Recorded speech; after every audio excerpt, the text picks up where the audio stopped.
বলে বিপদ নয়। শিব ঠাকুরের বাহন কি? বলে ষাঁড়। দুর্গা দেবীর বাহন কি? বলে সিংহ। তাহলে স্বামীর বাহন ষাঁড় আর স্ত্রীর বাহন সিংহ। এক বাড়িতে ষাঁড় আর সিংহ থাকতে পারি কি? একজন তার একজনের খাদক, অথচ ওদের বাড়িতে ষাঁড় আর সিংহ পাশাপাশি শুয়ে থাকে। ষাঁড় সিংহের মুখ চাটে আর সিংহ ষাঁড়ের পিঠ চাটে। কি জন্যে?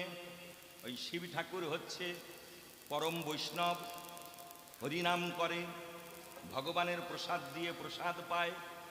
তাই ওদের ঘরে ষাঁড় আর সিংহ লড়ালড়ি করে না। তোমার ঘরে কারগিলের যুদ্ধ হয়, ঝাঁটা কুঁচতে কোদাল খুন্তি নিয়ে লড়ালড়ি হয়, ওদের বাড়িতে হয় না। হ্যাঁ, আর একটা কথা বলি শোনো, ওদের যে একটা ছেলে আছে তার নাম হচ্ছে কার্তিক। কার্তিকের বাহন কি?